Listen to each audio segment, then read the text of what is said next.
오늘도 제주의 역사길을 꼬닥꼬닥 걸어가 보겠습니다. 안녕하세요, 한승훈입니다. 네, 안녕하세요, 최진실입니다. 일제에게 빼앗긴 대한민국의 주권과 땅을 되찾은 지가 올해로 또 80주년을 맞았다고 하네요. 그러니까요, 나라를 되찾기 위해 정말 수많은 분들의 숭고한 희생이 있어서 가능하지 않았나 싶습니다. 맞아요. 남녀노소, 계급, 지위 상관없이 조국의 광복을 위해서 목숨을 바치셨는데 오늘 이 시간에 우리가 만나볼 이분들을 또 우리는 얼마나 기억하고 있을까요?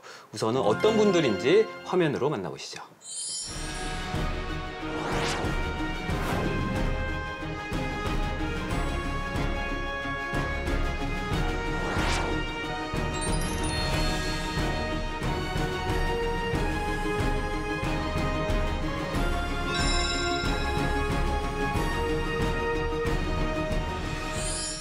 네, 보신 것처럼 꼬닥꼬닥 걸어서 제주, 오늘 주제는 바로 제주 의병 항쟁입니다. 자, 오늘 우리에게 또 제주의 역사를 재미있게 풀어주실 두 분 모실 텐데요. 인사드리겠습니다. 안녕하십니까? 안녕하세요. 안녕하세요. 자, 한 분씩 소개 좀 해주시죠. 네, 안녕하세요. 제주 의병 김석윤 할아버지 손자 김동호입니다. 네, 안녕하세요. 반갑습니다. 그리고요. 안녕하세요.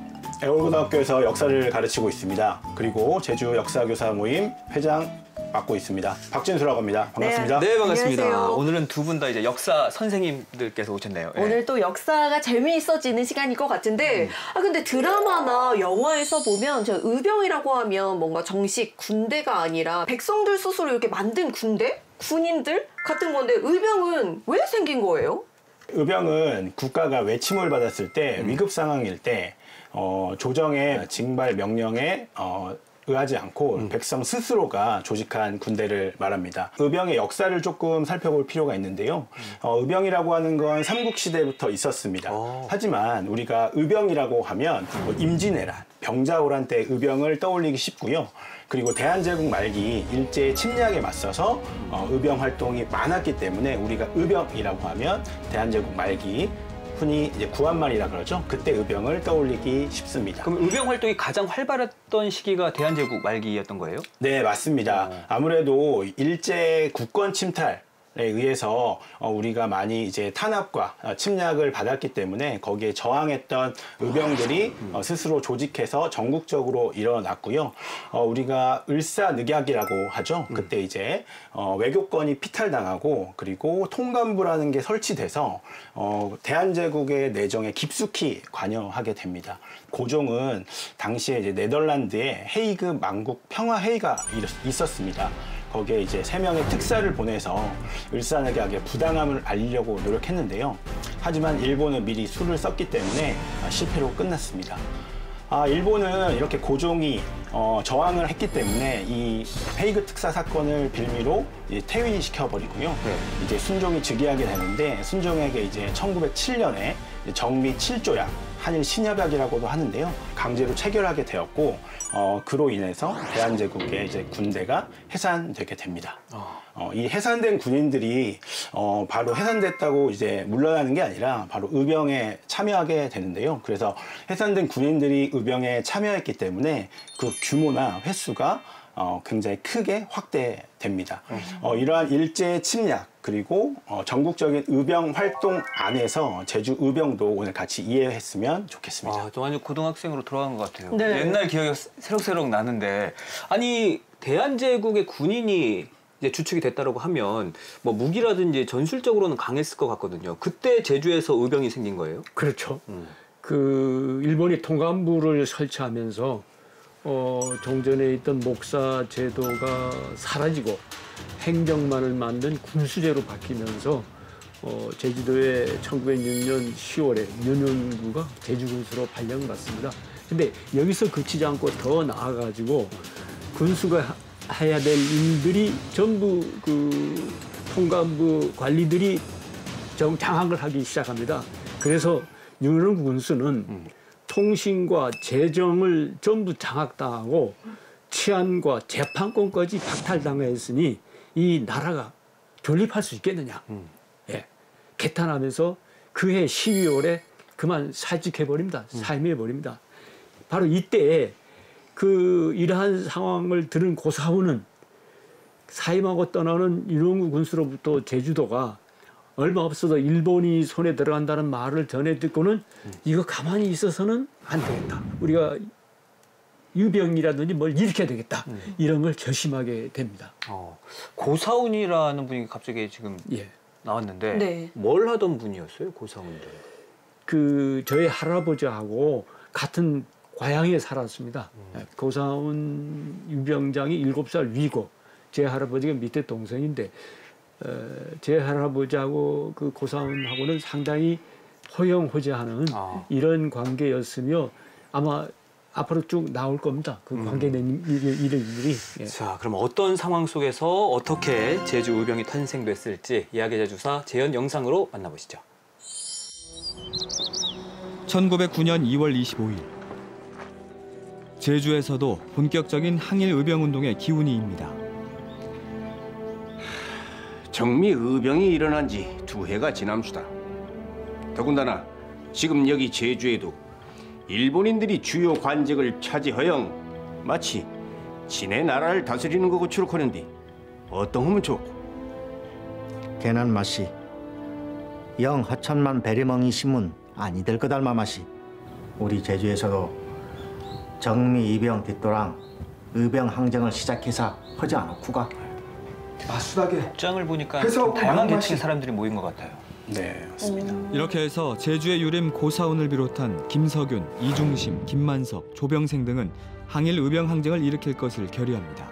일본 놈들이 하도 눈치도 빨라놓고 약삭 빨라놓난 의병 항쟁도 조직적이고 아주 치밀하게 해서 할 거우다. 마수다. 경어제 놈인 의병을 앞이서 끄는 대장이 있어서 할 건디 누개가 맡으면 좋고 해.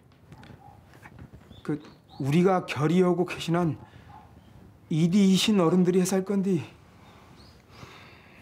그 고사운 선생이 오면 어떤 후가? 아이고, 난 뒤편에서 두고라. 나보다 더 나은 사람이 해사주. 나도 고사운 선생님인 딱 조금직하오다마는. 마수다. 고사원 선생이 대장을 맡으면 우리가 먼딱 뒤에서 띠쿠다. 아이고, 나 혼자 허영 될 일이 아니라. 예, 그 말도 맞아 배우다. 그 제주도 전역에서 의병을 모아서 할 건디 고사운 선생 혼자 그 많은 의병을 거느리기 경운한 이디이신 이중심 선생형 행 대장을 맡아줍서. 경험은 우리가 뒤에서 죽도록 띠쿠다. 네, 경하십소. 개민 난 의병 활동에 필요한 자금을 대꾸다. 겸은 거사 일을 정해봅주. 언제면 좋구가. 오늘이 2월 25난 일주일 후제 하면 어떤 것과? 그 사이 전도에서 의병들을 모으자놈인 헛금 뽀듯 터주마는 혼시가 급해놓은 경행 추진 없죠. 마수다. 혼시라도 빨리 거사를 치러 삽주. 개민 거사일을 3월 3일로 하고 그날 제주성을 점령하는 걸로 허주. 예. 와, 이제 뭔가 드디어 시작될 것 같은데 이제 제주 의병항쟁의 중축을 담당하시는 분들이 저기 모여 계신 것 같아요. 예. 근데 아까 김동호 선생님의 할아버님이 김석윤 선생님이라고 하셨는데 극 중에 어느 분이셨어요? 그 극 중에서 자금을 대겠다고 하신 분이 있지 않습니까? 가운데 계셨던 부자. 돈을 대겠다. 돈을 대겠다. 파란비단. 맞아요. 바로 그분이 바로 저희 할아버님입니다. 저희 중조부님이 엄청난 거부였습니다. 엄청난 거부여서 그 거부의 큰 아들이기 때문에 물려받은 재산이 많죠. 그러니까 그것을 이 의병 활동에 투자하다, 자금을 대겠다. 예. 이렇게 해서 과감하게 투자를 합니다. 예. 실제로 의병 활동에 투자했다라는 근거. 제가 찾던 중에 이병장 고사원이 썼던 매매 증서를 저희 할아버지 땅을 매매 증서가 한 건 발견이 돼서 국립제주박물관에 이제 그 기증한 적이 있습니다. 그러니까 이게 투자를 했다기보다는 그냥 기부를 하신 거나 다름없는 거잖아요. 뭐 나중에 이익을 바라는 게 아니었으니까. 그렇죠. 근데 할아버님께서 의병이었던 사실을 어떻게 저는 언제 하셨어요? 몰랐죠. 어? 전혀 집안에서 이런 일이 있었다는 건 몰랐는데. 아니 아버지한테 들으신 것도 아니에요? 제 아버지는 제가 태어나서 나이 3살 적에 돌아가셨습니다. 돌아가셔서 저희 아버님이 돌아가심으로 인해서 그 영향을 받고 충격을 받아서 그 달에 제 할아버님까지도 돌아가신다. 그러니 의병 활동했던 이런 거에 대한 것은 전혀 없었고 나중에 제가 알아본 바로는 재판 과정, 수색 과정 그런 것이 있기 때문에 모든 걸 다 없애버려요. 문서 같은 거 이런저런 걸 없애버리는 그런 사태까지 일어나서 나중에 이제 어머니들부터 들은 바로는 일제시대 때 제주제약 일대 조그마한 소요 사태가 일어날 때마다 집안으로 일본 형사들이 경찰관들이 들어와가지고 저희 할아버님을 잡으려 동분서주했다는 그런 말을 제가 들었습니다. 그런 일이 많았습니다. 아, 그럼 의병이라는 걸 아셨을 그때가 혹시 언제예요? 그때가 제가 기억하기로는 1971년도에 1971년도에 그 당시 제주도 교육연구원의 자료조사부장으로 계시던 김봉옥 연구관님이 제주도 교육청의 사업으로 제주도의 학생들한테 정신적인 자료, 정신적인 어떤 그 전통을 발굴하는 과정에서 찾아낸 겁니다. 아니 이제 제주에서 의병 항쟁을 일으킬 것을 결의도 했고요. 지금 날짜까지 정했단 말이에요. 이후에 어떻게 전개가 됐을까요? 고사훈 선생은 이미 1907년부터 의병 항쟁을 준비했던 것으로 보입니다. 전남 의병과 이 육지부 의병들과 이제 소통이 있었고요. 아까 영상에서 봤듯이 1909년 2월 25일에 그 조병생 선생의 집이에요. 아까 그 회합을 했던 곳이 그 조병생 선생의 집에서 이제 10분 정도가 모여서 그 고사훈 선생과 이중심 선생을 이제 의병장으로 추대를 했고 3월 3일에 관덕정에서 이제 거사를 할 것을 약속했습니다. 바로 당일에 그 고사훈 선생과 김만석 선생은 이제 대정으로 가서 모병 활동에 바로 뛰어들었고요. 뭐 이중심 선생, 김석윤 선생님 등은 이제 고사훈 선생이 거사를 했을 때 합류하겠다라는 약속을 하고 이렇게 헤어집니다. 그리고 이제 이 아까 봤던 그 소수의 분으로는 의병을 전개하기 어렵잖아요. 네. 그래서 경문과 통고문을 작성해서 이제 마을에 뿌리게 됩니다. 자, 그럼 경문하고 통고문을 누군가는 작성을 해야 되는 거잖아요. 누가 썼던 거예요? 그 저희 할아버지가 했죠. 김성윤 선생님이요. 저희 할아버지가 했기 때문에 그 어려움을 고초를 계속 당한 겁니다. 그럼 그 어떻게 썼을지가 궁금한데 경문과 통고문의 내용도 한번 확인해 보겠습니다. 자, 이거 보십시오. 지금 교활한 외적이 병자년 이래 감언이설과 강압으로 침략의 마술을 뻗치더니 을사조약으로 나라의 주권을 강탈하려 하고 있다. 이제 우리 눈앞에는 외적의 무리가 강산을 짓밟고 있는데 그대로 두면 이 강토를 송두리째 삼킬 것이요 우리들은 외적의 노예가 될 터이니 이 어찌 앉아서 보고만 있으랴. 피 끓는 충의 지사들이여 팔뚝을 걷어붙이고 총 걸게 하라.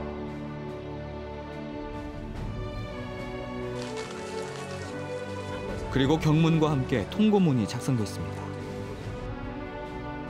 모든 백성들은 이 통문을 보는 날 주야를 불문하고 관덕정으로 모이라.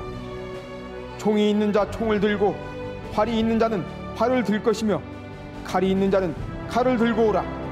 총도 활도 칼도 없는 자는 몽둥이라도 들고 오라. 이런 경문과 통고문은 주모자가 드러나지 않도록 저런 비밀리에 글만 보면 약간 눈물이 나올 것 같아요. 피를 끓게끔 쓰셨어요. 진짜. 통고문을 작성한 고사훈 등은 첫 의병 모집지로 대정군을 택하고 그곳으로 출발합니다.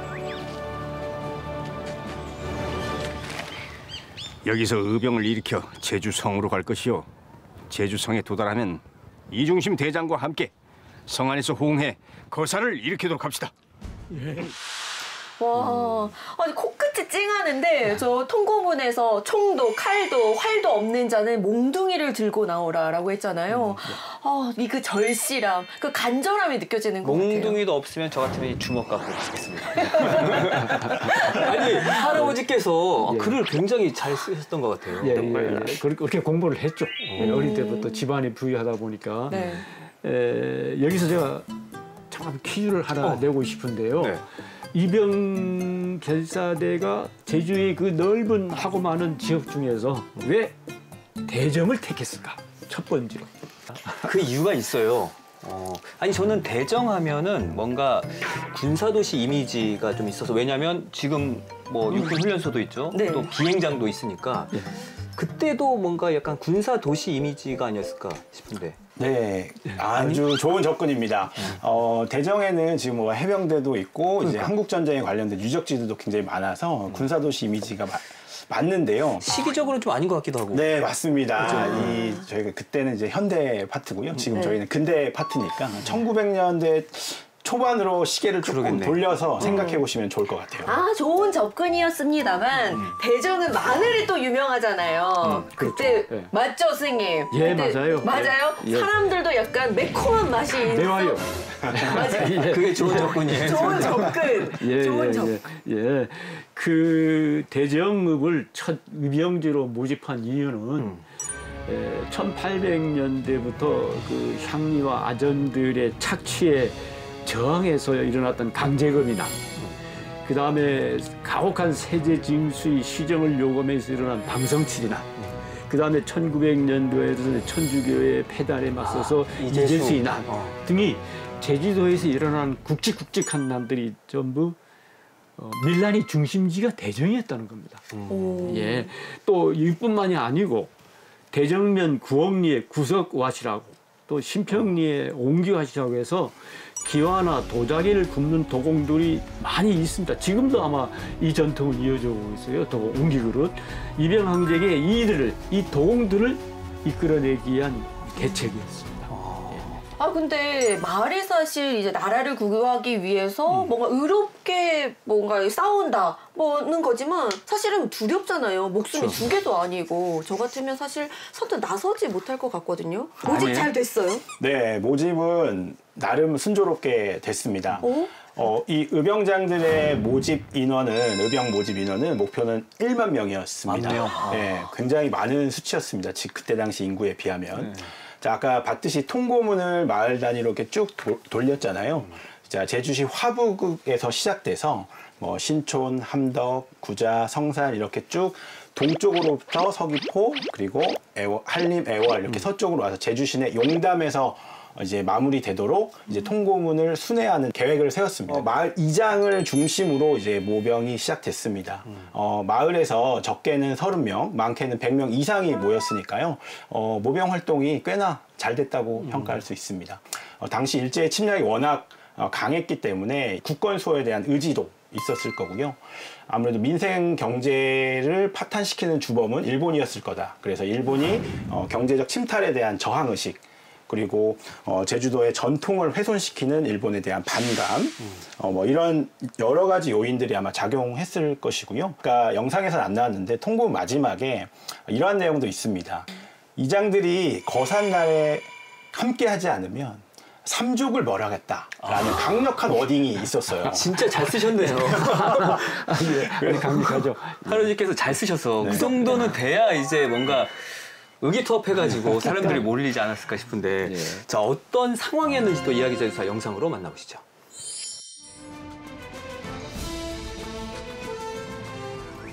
부모의 공공함을 구하지 못하면 불효요. 나라가 위급하여 걱정하여 나서지 아니하면 불충인데 이는 짐승과 무엇이 다르겠소? 지금 나라가 위급하오. 제주 백성들도 충성을 다하여 은혜에 보답하고 자손 만대의 조상의 무덤을 지키게 할 때가 왔소. 우리 제주 백성들도 의병 1만 명을 모아 우리 조선의 옛 제도를 회복해야 하오. 경은한 예, 여기 영랑 사람도 꼭 고치해 줍소 예. 이렇게 대정 일대를 돌며 설득합니다. 그 결과 영랑리에서 20명을, 또 신평과 안성, 광청 등지에서는 장정 300명을 의병에 가담시킵니다. 사실 소수의 의병만으로는 이제 택도 없는 상황이잖아요. 그치. 일단은 대정 지역에서는 이루어졌고 또 다른 지역에서의 의병 참여 어떻게 되는지 좀 궁금해요. 예, 아주 활발히 이루어졌죠. 그 공식적인 경찰 첩보 문서에 의하면 대을리 이장 두기는 20명이 도장을 받은 연판장을 만들어서 참여를 독려하였으며 두모리 이장 김재영은 동네 장정 227명의 편대를 아주 세밀하게 군대식으로 조직하여서 계획을 세웠다는 것을 알 수 있었습니다. 이 외에도 송당, 교례, 어음, 오도 등지에서도 모병 활동과 정보 수집이 이루어졌습니다. 아니 김동호 선생님께서 아까 연판장을 만들어서 참여를 독려했다라고 했는데 연병장은 제가 알겠는데 연판장은 뭐예요? 네, 연판장이라고 하는 건 이제 오늘날의 뭐 온라인 청원, 서명운동 이런 거랑 비슷합니다. 여러 사람이 도장을 찍거나 서명을 연대 공동으로 해서요 이제 제출하는 문서를 말합니다. 아 근데 연병장이 이름을 쓰는 거잖아요. 그러면 내가 의병에 참여하겠다고 내 이름을 올리는 건데 그게 만약에 일제 경찰한테 발각되면 이거 어떻게 돼요? 죽어요? 그걸 뭐 잡히는 거죠. 그걸 각오해야죠. 예, 그러니까 당시에는 뭐 지금처럼 전자서명이 있는 것도 아니고 일일이 발품 팔면서 전부 서명을 받아야 하는 것이기 때문에 통고문이나 경문도 일일이 손으로 수십 장을 써서 돌리고 이렇게 했거든요. 실제로 그 기록이 첩보문서에 나와 있어요. 그 한림연장 진정국이 그 호소에 한 것에 따르면 제가 읽어보겠습니다. 네. 방금 도착한 통문 내용에 따라 이달 3월 3일에 강리 이장은 호적에 따라 사람들을 거느리고 관덕정으로 오라 한 바 볼리에 있는 하인이 이 통문을 빨리 알리려고 가는 길에 마침 순사를 만나 빼앗겼으니 실로 입을 다물고 말을 안 할 수가 없다. 그러므로 지통문이 도달하면 차례로 인근 마을에 빨리 전하여 도달하는데 지체 없이 없으면 다행이다. 이게 첩보문서 기록이 그냥 나와 있어요. 이렇게 다 알려지게 된 겁니다. 근데 일제에 맞서기 위해서는 무기도 있어야 되고 또 뭔가 체계적인 훈련도 받아야 했을 텐데 어떻게 했을지가 궁금하거든요. 네. 드라마로 보실까요?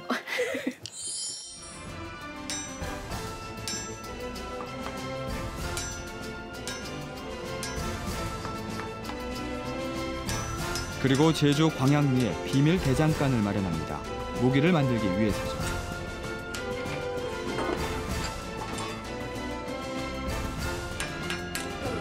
하지만 수시로 파고드는 삼엄한 일본 경찰의 감시를 피해야만 했습니다.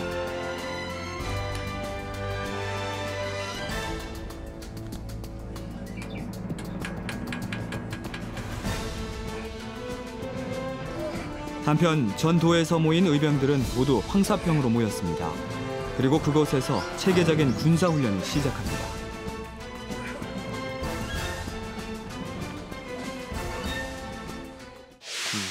아니 앞서 그 1907년에 일제가 우리나라 정규 군대를 해산시켰다고 했는데 아니 근데 제주도에서도 그 해산시키기 전에 우리 정규 군대가 있었어요? 네, 있었습니다. 하지만 1907년에 일본에 의해서 대한제국 군대가 해산되면서 제주도에 있었던 군대도 이제 무력화되는데요. 그때 당시 제주도가 이제 3개 군으로 이루어졌거든요. 제주, 대정, 정의 군에 있던 이제 무기고를 이제 접수하게 되고 이제 군기고도 접수하고 그 안에 있었던 무기류를 소각하면서 이제 군대를 사실상 무력화 시켜버렸습니다. 이뿐만이 아니라 이제 제주도민에 대한 감시와 억압을 더 강화하기 위해서 경찰력을 재편하고 증대하는데요. 1906년에 광주 경무 고문 소속으로 제주 분파소를 두게 되고요. 다음에 목포경찰서 제주 분서를 설치합니다. 그리고 1908년에 이 제주 분서를 제주 경찰서로 승격시켜서 경찰 병력을 강화하게 되죠. 당연히 서장에는 일본인을 이제 임명하였고요. 이제 치안 강화를 명분으로 제주도민에 대한 감시와 억압이 한층 강화되었다고 볼 수 있겠습니다. 그런데 이제 다시 의병을 조직하고 아까 보니까 무기도 만들었고 체계적인 군사 훈련도 했단 말이에요. 그러면 그러니까 항쟁을 이제 준비하는 거잖아요. 이게 그렇죠. 만약에 일제 경찰들에게 발각이 되면 뭐 예. 가만두지 않았을 것 같아요. 예, 가만히 있지 않았죠. 특히 당시 대정 군수였던 김종환은 인근의 마을 장정들을 징발해서 취하로 교대로 의병들의 항거에 대비를 했고 또 다급해진 일제 경찰들은 응원 경찰을 요청하기까지도 합니다.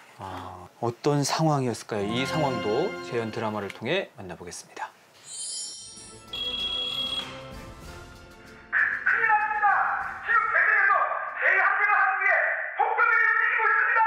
뭐? 폭도들이 움직이고 있다고? 예! 아직까지 전화만 연결돼 있지만 이 전화선도 언제 끊길지 모르겠습니다! 무슨 소리야? 전화선이 끊길지도 모른다니. 예! 만약 전화선이 끊길 시에는 선박을 이용해서 보고드리겠습니다!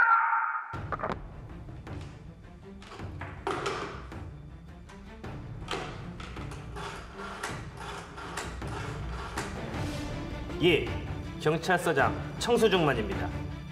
지금 당장 총과 탄약을 이곳 대정으로 빨리 보내주시기 바랍니다. 한시가 급합니다. 서둘러 주십시오.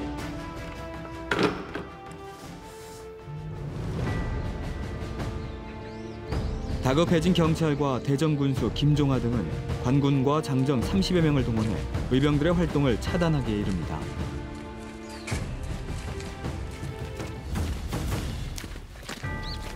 샅샅이 뒤져서 폭도들 모조리 잡아들여. 하이.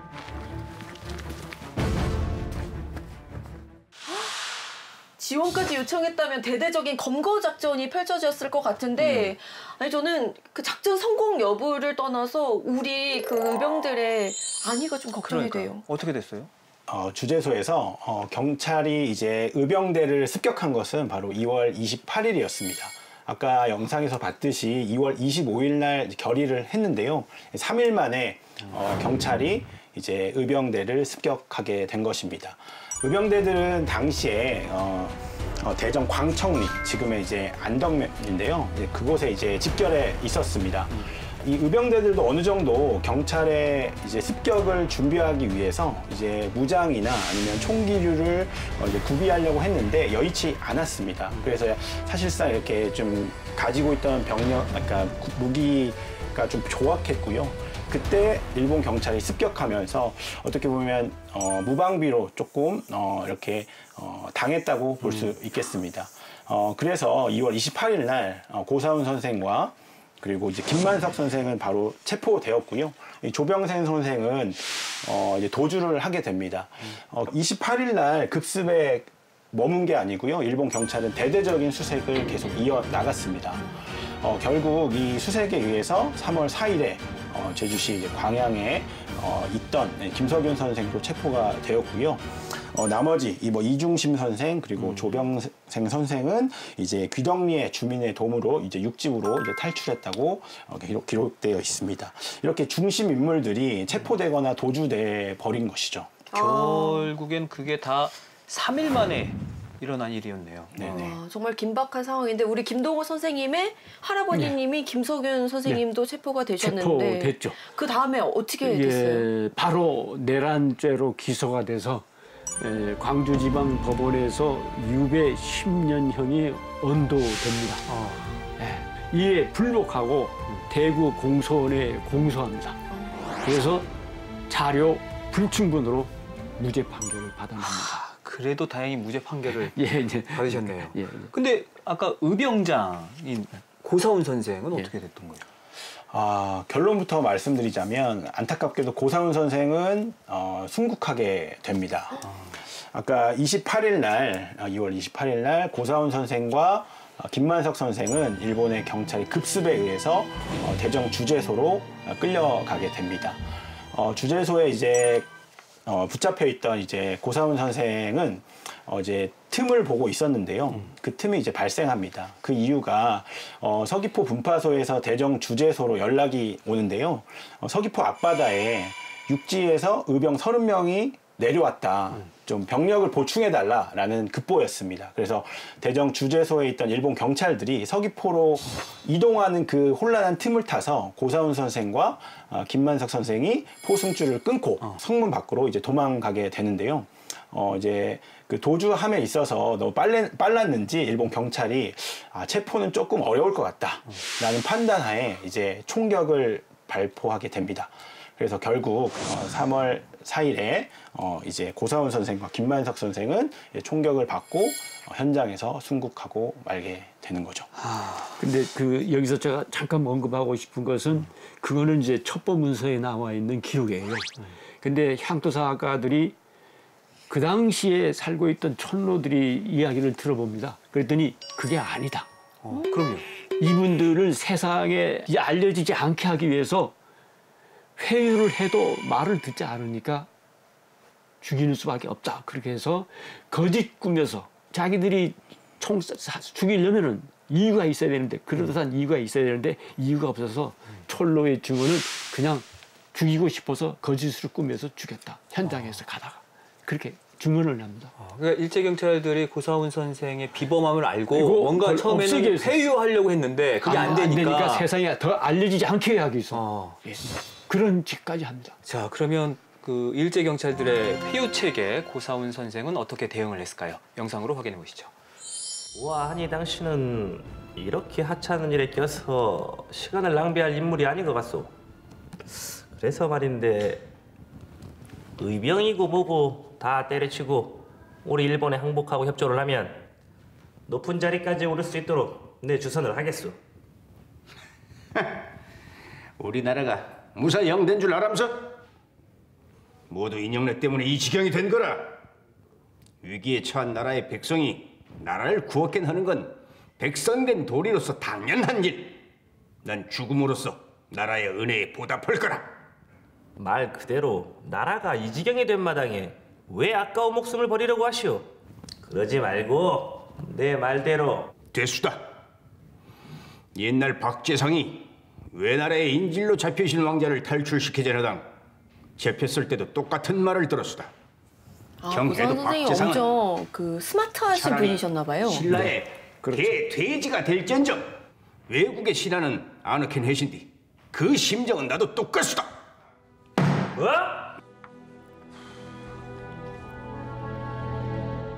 와, 언제 죽을지도 모르는 상황에서 어떻게 저런 기계가 생길까요? 정말 존경스럽고 대단하고 와. 말 그대로 의로운 의병이라서요? 그런 거 아닐까요? 그러니까 사람으로서 지켜야 할 정의를 위해서 나설 수 있는 기계가 있는 사람들이 의병이었던 것 같아요. 맞습니다. 이런 분들을 위해서 제정된 날이 있는데요. 제가 퀴즈 하나 내도록 하겠습니다. 아까 말했듯이 의로운 병사, 의병들을 위한 이제 날이 있습니다. 의병의 날이라고 하는데요. 그럼 의병의 날은 과연 언제일까요? 의병의 날이 있었어요? 좀 약간 반성을 해야 될 것 같은데 왠지 날은 잘 모르겠고 왠지 호국보훈의 달인 6월일 것 같아요. 뭔가 나라를 위해 싸운 의병들이잖아요. 이거 좀 일리가 있네. 똑똑해. 그러면 6월 며칠 중요한 게 그거잖아요. 몇 월 며칠이어야지. 예. 이게 30분의 1로 저는 1번 6월 1일? 6월 1일? 네. 6월 1일 정답입니다. 아, 진짜요? 아니 왜요? 지금 호국보훈의 달 첫날이라서? 네, 임진왜란 당시에 우리가 잘 알고 있는 홍위 장군, 곽재우 장군이라고 있습니다. 이 곽재우 장군이 이제 임진왜란 때 이제 경남 의령에서 이제 의병을 최초로 일으켰거든요. 그날이 음력 4월 22일이었습니다. 이 음력 4월 22일을 양력으로 이렇게 환산해 보면 바로 6월 1일 호국보훈의 달 첫 번째 날이 되는 것이죠.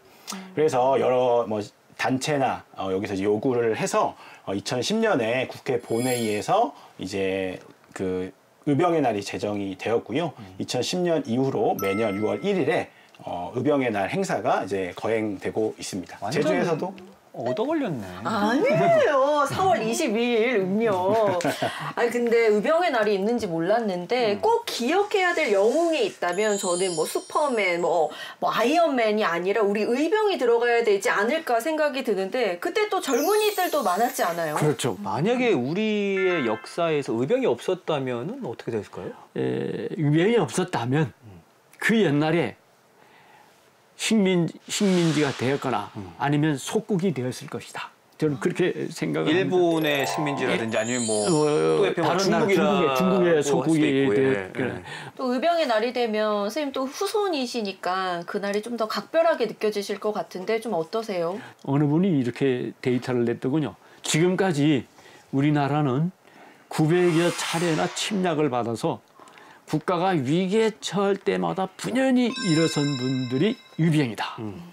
그분들이 생생한 활동 모습을 기록한 영국의 그 맥켄지 언론인이 한국이 독립운동이라는 글이 제가 눈에 선해서 한 대목 읽어드리겠습니다. 그분이 이런 말을 했어요. 위병 5, 6명이 내 앞에 왔는데 모두 18세에서 26세 정도의 젊은이들이었다. 하나는 한국 정규군의 낡은 제복을 아직도 입고 있었다.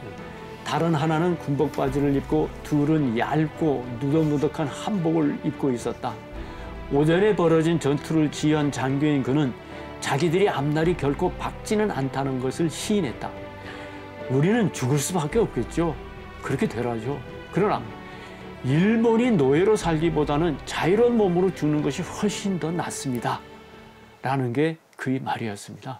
저는 그 이름을 서대문 형무소에서 찾아봤습니다. 서대문 형무소 그 사형장으로 가는 길에서 한 50m 정도 보면은 추모비가 있습니다.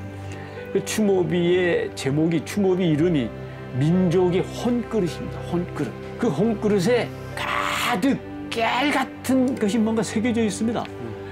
자세히 가서 보면은 독립운동가의 이름 세 글자들이 빼곡히 기록되어 있습니다. 그걸 저는 잊을 수가 없습니다. 아니 박진수 선생님 제주 역사 교사 모임을 하고 계시고 거기서 또 회장 역할을 하고 계신데 학교 교육은 어때요? 우리 학생들이 지금 제주 의병 항쟁에 대해서 좀 잘 알고 있나요?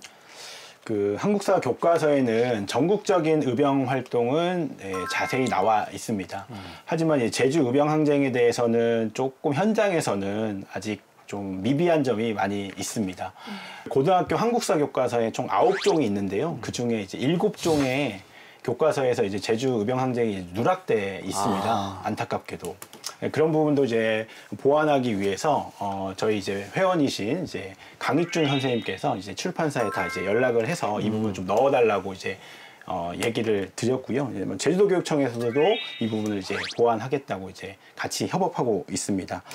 저희 뭐 제주도교육청 그리고 저희 교사들의 노력 그리고 뭐 광복회 그리고 보훈청 이런 여러 단체들이 좀 협업을 해서 다양한 컨텐츠도 만들고 교육 활동을 해서 좀 널리 알려졌으면 하는 바람이 있습니다. 또 당시에 의병들은 그 신분층이 다양해서 뭐 잘 알려진 분들도 있을 테고 알려지지 않은 분들도 계실 텐데 이후에 그 포상이나 뭐 대우나 뭐 잘 이루어졌는지 좀 이거 궁금해요. 중요하잖아요. 너무나 안타까운 것은 위병 활동에 참여는 열심히 했는데 언제 태어나서 언제 돌아갔었다는 생물년을 알 수가 없어요. 피신을 해버려 도망가 버리니까. 그래서 안타깝게도 그 포상을 하지 못하신 분들이 위병장했던 이중심, 그다음에 조병생, 그 집을 내주면서 화해합했던 그 조병생, 그다음에 군사를 훈련시켰던 그 노상옥, 이렇게 양남석, 양만평, 한영근, 대일리장 부기, 어음리장 한영갑, 서명을리장 조병규, 영락리 고우삼 통감부 순사 등 이분들은 감쪽같이 사라져버려서 생사를 알 수가 없고 어디에 어떻게 하는 걸. 그래서 지금 주고 싶어도 주질 못하는 상황입니다. 그 나머지는 지금 그 고사원은 이제 1990년 애국장을, 김석희는 1990년에 애족장을, 김만석은 1995년에 애국장을, 김재돌은 2018년에 건국포장을, 김재영은 2014년에 애족장을 취소해서 지금 묘역에 안정되어 있습니다. 근데 이 모든 그 과정을 거의 저희 할아버님의 동생이 학자입니다. 역사가이기도 하고. 제주도인으로서 처음으로 탐나기년이라는 그 역사책을 저술하신 분인데요. 그 동생이 망형 석성 도인 행록, 그러니까 형님을 생각하면서 어떤 일을 했다라는 걸 이런 행록에 이런 내용을 밝힙니다. 이런 내용을. 그래서 기윤년에 이제 형이 경문이 공과 연결된 것 때문에 체포되어 감옥에 갇히게 되었다. 갑자기 광주로 이감되었다가 여러 달 뒤 대구로 이송되었다. 일이 장차 어떻게 될지 알 수 없는데 이때 아버님께서 늙은 나이에도 불구하고 불볕더위를 무릅쓰고 산과 바다를 건너셨는데 다행히 석방되어 고향으로 돌아오고 있었다. 여기에는 아버님 행차에는 향유, 이응호, 김상수, 향인, 김원준, 홍순익 등이 함께했는데 전후에서 알선한 힘이 상당히 컸다. 그러니까 제주도 전 지방의 유지들이 할아버님 구명을 위해서 동원을 된 겁니다. 그렇구나. 예, 그렇게 된 근데 이제 의병 활동에 적극적으로 참여는 했는데 생몰년을 알 수 없어서 그거를 대우를 제대로 받지 못한다고 하면 이거 얼마나 안타까운 가슴 아픈 일이에요. 아주 많아요. 그 업적이 인정이 돼도 태어나고 죽은 시점을 모르면 어디 지금 모르는 거예요. 그러면 인정을 받을 수가 없어요? 예, 지금 현재 법규상으로는 그렇습니다. 근데 이것들을 계속 발굴하다 보면은 찾아냅니다. 후손들이 살아있으면. 찾아내야죠. 끝까지. 아니, 그럼 제주의 의병 항쟁이 다른 지역의 의병 항쟁과 비교해 봤을 때 좀 특이한 점이 있을까요? 네, 우선 제주 의병 항쟁은 이제 민족의 저항 의식을 표출한 운동이라고 볼 수 있습니다. 당시 조선 총독부 관보에 보면 의병 항쟁 주모자 13명에 대한 기록이 남아 있는데요. 형을 받았을 때의 내용, 제목, 나이, 그리고 직업, 주소 이런 것들이 자세하게 기록되어 있습니다. 그 내용을 조금 면밀히 보면 이때 참가자였던 고사훈 선생, 김석윤 선생, 그리고 이중심 선생 등은 사회의 전반적인 이제 지위가 높으신 분들이었고요. 그리고 한영근이라고 하시는 분은 어도리에 사는 하인 신분, 그리고 양만평, 양남석 선생은 공공한 주민이라고 표현되어 있습니다. 민족의 위기 앞에 우리가 이제 신분, 고하를 막론하고 저항을 했다는 점에서는 굉장히 큰 의의가 있다고 볼 수 있죠. 와, 제주에 이런 의병 항쟁이 있었다라는 사실을 더 널리 알리고 또 알아야 될 텐데 이 의병 항쟁과 관련된 유적 제주에 있을까요? 예, 사라봉 공원에 제주 의병 항쟁 기념탑이 있습니다. 의병 항쟁 기념탑. 그다음에 대정읍 안성리에 의병 김만석 비석이 있습니다. 제주시 동광양의 연북로에서 이어지는 700여 미터를 고산 선생의 이 호를 따서 승천로라고 지금 이름이 도로명이 개설되어 있습니다. 그 모충사를 이 기회에 제가 조금 소개를 해보겠습니다. 제주읍에 옛날에 그 왜구들이 노략질이 상당히 심했습니다. 그 왜구의 노략질들이 심했을 때 제일 먼저 왜구들이 쳐들어갔다는 걸 알리는 곳이 봉수대입니다. 사라봉에 있습니다. 사라봉에. 또 사라봉과 모충 별도봉 사이에 일본 진지 동굴 진지들이 있습니다. 이런 역사성을 살려서 여기에 제주의 정신을 살리는 모충사를 건립하자. 이래서 이런 것들을 홍보를 해서 내외 도민 17만여 명이 성금을 모아서 1977년에 그 모충사를 건립했습니다. 중앙에 의병항쟁 기념탑이 있고 좌측에는 의병상이 있고 우측에는 학생의 태극기를 감아주고 만세를 외치는 상입니다. 뒤에는 노인 부부가 대한제국 만세를 부르는 장입니다. 제주 의병 항쟁이 1909년에 일어났으니까 이후에 항일 항쟁에 또 적지 않은 영향을 끼쳤을 것 같아요. 네, 맞습니다. 결국 실패로 끝났지만 이 정신은 일제강점기로 고스란히 이어집니다. 우리가 이제 제주 3대 항일 운동이라고 하면 1918년 무호 법정사 항일운동, 그리고 19년에 김인현의 조천 만세운동, 그리고 1932년에 해녀 항일운동이 있습니다. 이 운동으로 이 정신이 깃들었다고 볼 수 있고요. 일제강점기에 많은 사람들이 항일의병의 정신을 이어받아서 항일운동에 참여했다고 볼 수 있는 것이죠. 네. 그럼에도 불구하고 많이 알려져 있지 않아서 좀 안타깝고 속상한데 우리 제주 의병 항쟁을 좀 기리기 위해서 우리가 앞으로 어떤 노력을 좀 해야 할까요? 예, 제가 좀 오래전부터 생각을 했었는데요. 두 가지를 제가 제안하겠습니다. 사라봉의 입양항쟁 기념탑에서 쭉 내려가지고 관덕장이까지 이르는 그 길을 위병로로 이름을 바꾸자. 예, 위병로로 도로명을 한번 만들어 봤으면 어떻겠는가. 그다음에 저희들이 이야기하고 있는 이 제주도 항일 독립 운동사가 많은 학자들이 연구를 하고 있습니다만은 공식적으로 제주도에서 편찬한 책이 1996년도에 제주 항일 독립운동사가 편찬이 됐는데 그 당시 독립유공자는 112명입니다. 올해 2025년 현재는 217명에 이르고 있습니다. 그러니까 거의 2배나 증가했음에도 불구하고 그 후속 연구가 도 차원에서 지금 이루어지지 않고 있다는 거. 개별 학자들이 그냥 연구에 매진하고 있는 이런 정도에 지나지 않고 있습니다. 그래서 제주 항일 독립운동사를 다시 한번 조직해서 발간하는 이런 일이 있어졌으면 좋겠습니다. 후속 연구가 필요하다. 후속 연구가 이런. 우리 선생님께서는 어떤 일들을 우리가 더 해야 한다고 보세요?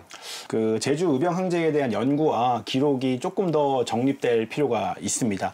연구가 조금 이제 성과를 내고 이제 기록이 조금 더 잘 정립이 되면요, 그 의병 운동에 대한 위상이 새롭게 정립될 거고요. 그러면 아무래도 이제 그게 이제 교육 현장으로 들어올 수 있을 것 같습니다. 저도 현장에서 당연히 이제 제주 의병에 대해서 수업도 열심히 하고 이제 뭐 답사도 열심히 다니고 이러면서 학생들 열심히 가르치고 홍보하도록 하겠습니다. 노력해 주십시오. 네. 자, 이런 노력들도 우리가 계속해서 이어나가야 될 것 같고요. 우리 오늘 진실 씨는 어떠셨어요? 저는 솔직히 오늘 선생님들 말씀 들으면서 예전에 드라마 이병헌과 김태리 씨가 나왔던 그 드라마가 계속해서 생각이 났는데 제주의 역사와 컨텐츠를 담고 있는 우리 제주 의병 항쟁이 어떻게 보면 이런 컨텐츠를 가지고 계속적으로 우리가 이제 마련돼야겠다라는 생각이 좀 들었고, 비록 실패했잖아요. 그럼에도 불구하고 이후에는 이제 항일운동에도 지대한 영향을 미쳤는데 많은 사람들이 좀 알아줬으면 좋겠다라는 생각이 좀 들었습니다. 맞습니다. 국권을 되찾겠다라는 그 신념 하나로 의연하게 일어섰던 우리의